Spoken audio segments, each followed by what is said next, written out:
அனைவருக்கும் இனிய தை திருநாள் நல்வாழ்த்துக்கள். எல்லாரும் எப்படி செலிப்ரேட் பண்ணிக்கிட்டு இருக்கீங்க பொங்கல் கண்டிப்பாக சொல்லுங்கள். எங்கள் வீட்லையுமே சிம்பிளான ஒரு பொங்கல் செலிப்ரேட் பண்ணியாச்சுங்க. அப்புறம் வந்துட்டு இந்த சிட்டி ஸ்டைலில் பொங்கல்லாம் செலிப்ரேட் பண்ணி ரொம்ப போர் அடிச்சிச்சு. ஊர் பக்கமே போயிட்டு ஒரு 4-5 வருஷம் ஆச்சு. வில்லேஜ் ஸ்டைலில் பொங்கல்லாம் செலிப்ரேட் பண்ணி அப்படியே ரொம்ப மிஸ் பண்ணுறேன். அதெல்லாம் வந்துட்டு அங்கெல்லாம் போயிட்டு ஃப்ரெண்ட்ஸ் கூட கொஞ்சம் நேரம் பேசிட்டு ப்ரோக்ராம்ஸ்லாம் நடக்கும். அப்படியே திருவிழா மாதிரி இருக்கும் எங்கள் ஊரில். அது மட்டும் இல்லாமல் எல்லா தெருவுலையும் ஒரு மாட்டு தொழுவம் இருக்கும். அதை மாதிரி வந்துட்டு அக்ரிகல்ச்சர் தான் நாங்கள்.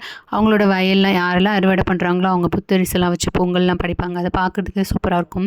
அது மட்டும் இல்லாமல் எங்கள் ஊர் சைடில் பார்த்திங்கன்னா நெல்லை தென்காசி பக்கம்லாம் நிறைய வந்துட்டு பண்ணுவாங்க. சாமி கும்பிட நிறைய காய்கறிலாம் வச்சு சாமி கும்பிட்றது, அதை மாதிரி வந்துட்டு இந்த 21 காய் குழம்பு பண்ணுறது. இந்த வாட்டி வந்துட்டு நான் பண்ணியிருந்தேன். எனக்கு வந்து அந்த காயெல்லாம் கிடச்சிருந்துச்சு. கடைக்கார்ட்ட சொல்லிட்டு வாங்கிட்டு வந்திருந்தேன். அப்புறம் எங்களுக்கு வந்துட்டு இன்னைக்கு ஹாப்பி எண்டிங்காக இருந்துச்சுங்க.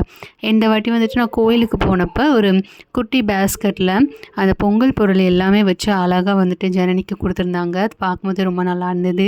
அது மட்டும் இல்லாமல் நிறைய சாக்லேட்ஸுமே கிடச்சிருந்துச்சுங்க. ரொம்ப ப்ளஸ்டாக வந்துட்டு ஃபீல் பண்ணோம். உங்களுக்கு இந்த வாட்டி பொங்கல்லாம் எப்படிலாம் போச்சு அப்படின்னு கண்டிப்பாக கமெண்ட்ஸில் சொல்ல மறந்துடாதீங்க. தேங்க்ஸ் ஃபார் வாட்சிங்.